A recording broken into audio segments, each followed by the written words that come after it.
Alright, warri gaaffii qabdan gaafadhaadha. Pointitti immoo warri qabachuu barbaadda waan isheen deebisaa jirtu irratti akka pointitti qabadha. Eenyu gaafatu fedha gaaffii?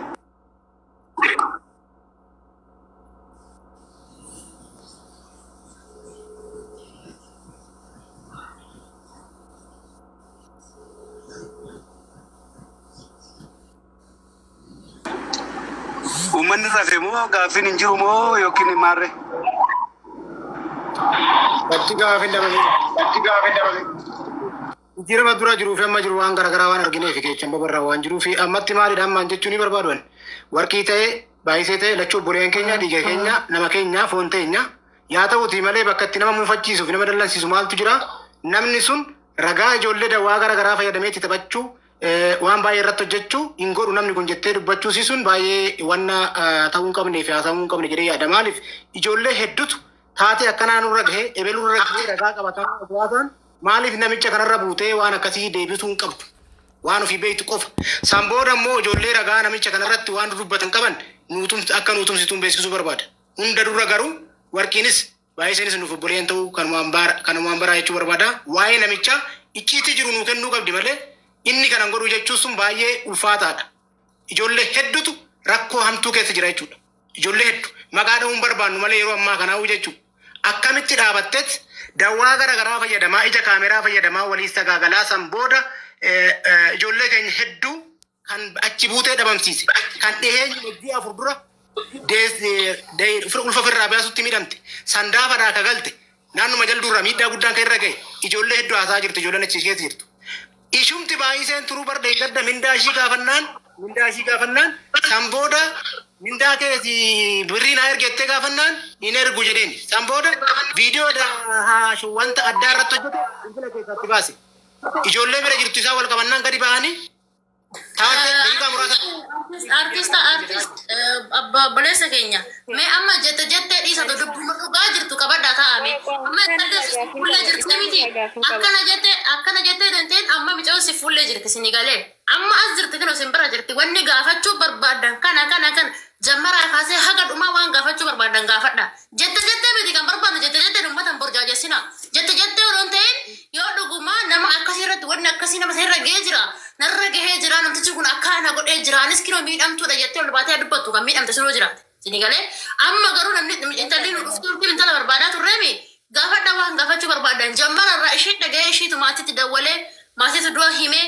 duute reeffa ishii akkamitti wallaaltee kan duute ishii dhageesse reeffa ishii maaliif wallaaltee kana gaafadha jammaraa kaasati maal ta'an uummata maa borjaajoftan waan gaafachuu barbaadan gaafadha irraa moo gaafiin qabdan intala nu fida jechaa turreemi wanna gaafachuu barbaadan gaafadhaa kanoo asin bukkee teesseerti namni ijoolleen gaafii qabdan immoo gaafachuu dandeessan haala bareedaadhaan koomentii banaa uummanni ol galee gaafii haa gaafatu waan maatii keessas gaafii barbaadan hanga gaafatan ani gaafiin ani ishirraa qabu tokko fi tokko duutee ishiitti dawwalamee himame duutee kasitti dawwalee hime namticha moo abbaa taaskichaati.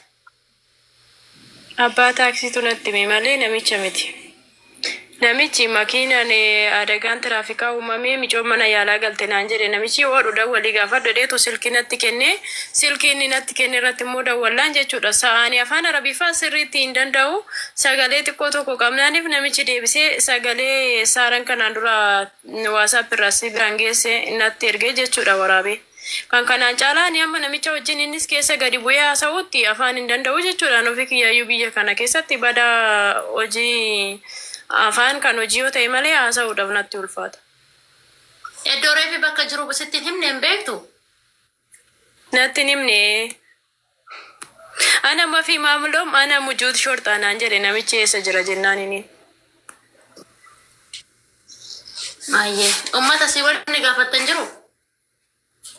Warri gaafachuu barbaadan mee warri gaafii barbaadan lakkoo tokko barreessitu gaafachuu barbaadan. Intalli kennu isin hin jette gaa. Ani kanan beeku kana isin hin jetteetti. Wanni jettan jira? Mubaara keessa deemte.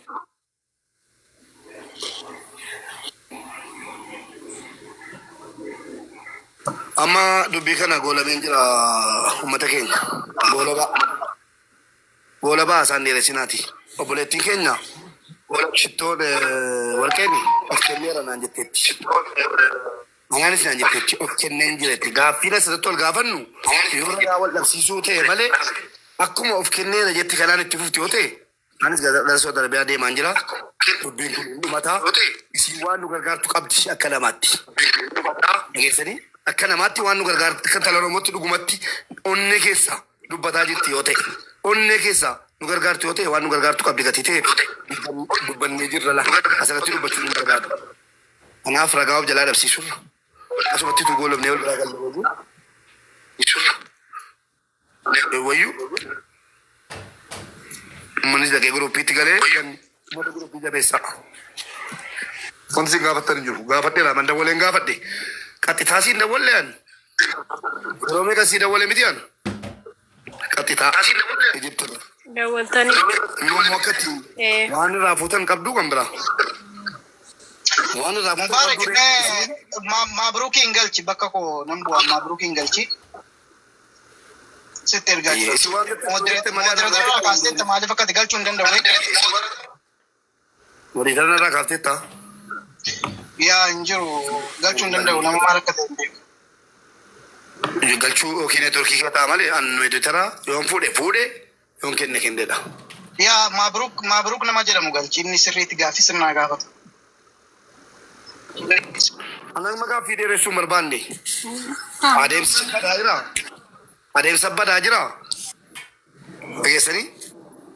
Adeemsa badaa jira. Bakka waan barbaadeef dhabeera. Waan barbaade gurbichaa fi wal biratti argachuudha.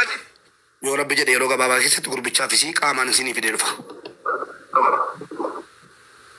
Utuu dhaabate bakka yoo na dhageessu ta'e asumatti dhaabatee biifoolee obboleettii keenya amaanaadha akkuma sitti hime waan gochuu qabnu lafa irratti goona. Dhumate ajandaa kun asti tu golobame dhiifama naa godhaati. Ragaa of jalaa balleessuun hin ta'u. Dhumate ajandaa waan isin godheettan hunda nan godhatteetti. Dhugumatti hin gooti yoo ta'e bakkan kaayee teessina eeddee bakkan geessina wajjin dhattee waan godhamuu qabu hunda na wajjin hin gooti yoo ta'e dhubate yaadamanii jira. Hojiirran jira meeqeerran soofaan tiree mucaan inni kerootti lamoo maqaan isaa ishiin akkamitti maal waan qabatamaa argitee too duute jettee akka warratti himtefaa maal nu gaafadhaa dhiiroo maal argattee waan fakkeenya biyya arabaatti namni du'e jennee kan maatitti bilbilee himnu mana yaalaa reefi micootanaa jiru dhattee argitee jirta. Waajjira poolisii qaama seeraa reefi micootanaa kaasuu duun argin. Amma haxni abbaa baasuudha Oromoo. Haqna abbaa baasuudhaati nama kuma kuma dhibba saddeet jira. Maatiin kun miskiina. Dhaggeeffadhaa maatiin kun miskiina. Namni bira jiru sun eenyunni? Gaaffii tokko wanti isin gaafatame jiru kana booddee anas si geggeesse obboleetti. Eenyu namni bira jiru sun? Natu geggeesse bakka. Geggeesse. Mucattii bira namni jiru sun eenyunni? Geggeessan hundinuu. Eeyoon ijoollee keenya bira jirtu. Waan na jalaa balleessaa jirtu. Gaaffii komantiitaati.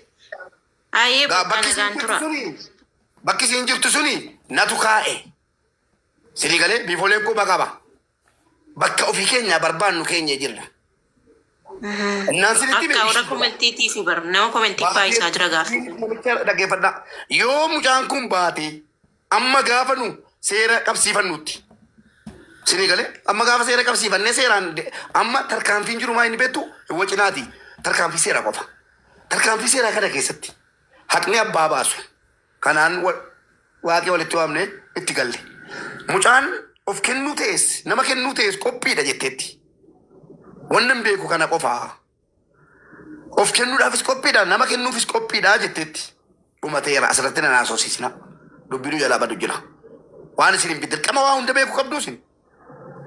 Kanaaf latu geggeesseeni galatoomaa ulfaadhaa waan dhageessaniittu bor waltaa jabna hundi keenya iyyuu sinii galee ani si malan qabaa biifoolee waan jettu yoo qabaatti kottu laali eenyu si bira jira isa jedhu immoo utuma dhiirri bira ilaalte nan dinqoan maaliif mana siin hin beekne anatu erge mana siin hin beekne obboleessa waarniingi kennine fidi lakkoofsa siin fidda jennaan waliin taane fidee nuu kenne miti natti kenne miti ani immoo namatti kenne jennaan namni dhaqee fuudhee obbira kaa'ee jira sinii galee kanaaf ofii siitii fedhii siitiin immoo dhufte cubbuuna jaadha. Ergan obboleessa qabannee dubbiin jabaatee obboleessi dhufee asirratti mankaraaree iyyee amma kootuusiin amma kaateetuusiin mana sanaa badde obboleessa qabama maaliif sagaleen qabaan itti gaafatamummaa isiin fudhattaa jennaan isiin fudhu itti gaafatamummaa koo bakka mubaarak na kaa'ee hin deemu jettee jennaan eeyyee jedhee Oromoo 3,000 irratti itti gaafatamummaa isii fudhateera. Isiin achi sochoonaan itti gaafatamaan obboleessa qabama. Akkasii waasii xaxnee lafa keenya jirra. Yoommoo itti caallee jenne cunqursinee dubbii rabbii namaan galu biti qulqulluudha sin jedhu maali sin jedhuan seera jira seera bukkeetti immoo rabbi jira kan rabbi caala rabbiin kadhaafi amma dhugumatti yoo mucaa kanaa quuqamtanii as taa'aa jiraattanii nama 5,000 taatanii taa'aa turtanii iyyeen dadhabee guruppii isaatti dabalamaa jedhe mee guruppii isaatti dabalamtanii wal jabeessitanii birrii 100 akkaawuntii haadhaa irratti birrii biyya jirtanuu 100 yoo gargaartanii haadha kana haqa mucaasee akkasiin barbaaddattu xabaqaa bitattee maal jetti wanni kun karaa dheeraa deemama xabaqaa nama barbaachisa hin qabdu harka qalleettiidha yoo gargaarre hoo maal sinitti fakkaata guruppii isaatti galle liinkii kaa'e warra jedhaartanu ayyee liinkii yoon kaa'e sila liinkiidhaan seenanii nu jalaa gubanii nama 500 walitti qabanne kunoo lakkoofsa sinii gannaa qabadhaa duwwaa 25 19 65 duwwaa 89 84 waatsaappiidhaan haayee yeroo jettani liinkii guruppichaa sinii dhufa liinkii guruppichaa tukaati ol galaati geessanii waan dandeessan akkaawuntii haadhaaf abbaa irratti walitti qabaa kunoo sinii barreeffamaara fudhaa ammuma achiin kottaati obbolaatochi guruppii sana keessa jira obbolaan hundi akkaawuntii maqaaf haadhaaf abbaatiin baafatanii qabatanii jiru natu baasaa jedheeni haadhaaf abbaa irratti gargaarree xabaqaan ana jedhe Saudi Arabiyaatti bitamee fi sinii galee haqa mucaa kanaa kan baasu kunoo lakkoofsa amma barreeffamaa jiru kanaan haay jedha waatsaappiidhaan liinkii sinii erga waatsaappichi liinkii sanaan kottaa seenaa dhugumatti yoo quuqama namummaa qabaattan jechuudha galatoomaa warra dhufaartan deemaa guruppii.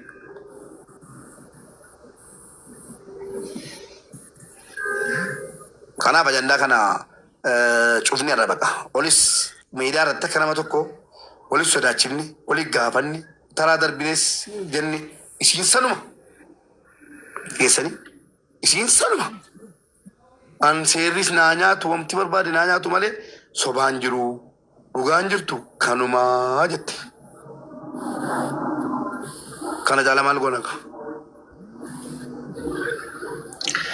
abbaa gadaa wal sinda Ay bareeda Mubarak isi warri miidiyaa gama miidiyaatinillee waan silaa barbaachisullee gaafattanii taani yoo rabbi nagaana isi fidaatillee qaamaanillee akka kanaa olitti teettee gaafachuu dandeetta.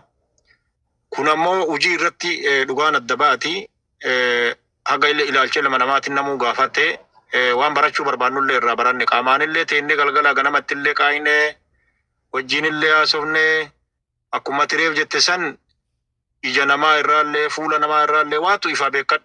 Haasaa afaanii qilleensaa kana fotoon ta'e nama tokko bira teettee haasofsiifte haasaa isaa irraa ta'e fuula isaa irraa ta'e ija isaatii fi fuula isaa irraa waa hedduun namaa ifa kanallee yoo barbaadan rabbi isi fide ni gaafatta. Taani ammoo hojii of duraattu nu hafa. Kanarratti mucayyoon tun yookaan haasaa amma haasofte kana keessaa gatti yookaan waa itti dabalti yookaan hojii waan nu barbaannu nu waliin raawwachuu diddi gaafsan ammoo waan jennuu fi waan goonu qabna waan ta'eef ammaaf ammoo waan godhamuu qabus akkuma kalee keessaanis walii ibsaa bakka kana geenne san ammallee of duraafillee maaltu nu eeggata walii ibsaa haa deemnu jechuu qaba barbaadanillee.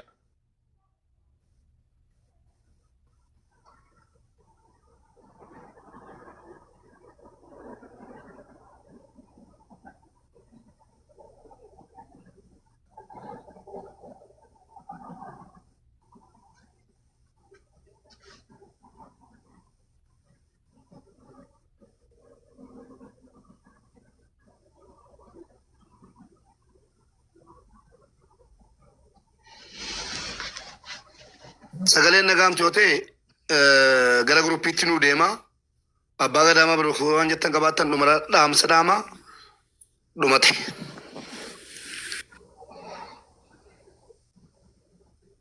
السلام عليكم ورحمة الله وبركاته. Alaikum assalam wa rahmatullahi wa barakatuh. Naga jirtu akkam baga jiraatan. Yaada galatooma isin martuu namni martuu kennate Abbaan illee as hin jiru bakka akkuma obboleessi keenya jedhe san wanni yaadni kennamuuf yaadni gaafatamullee siraallee sooshaal miidiyaa irraa eega dhufte jechaa malee akkuma mubeen jedhe keessaani wanni maaliif jennaan kamariyaate jibicha gayyaafate kamarii hin qabne raada gayyaafate jetti Oromooni. Kanaaf keessumaawwan godhamu keessumatti akkasitti haasa'uu wayyaa ka yaada bilchaataa illee qabu yaada bilchaataa garasi osoo kennatee irra bareeda jechuu barbaadeetiyan maaliif nama waliigala waan ta'eef garasumatti soo deemtanii jechuu barbaadeetu obboleeyyan ta'en.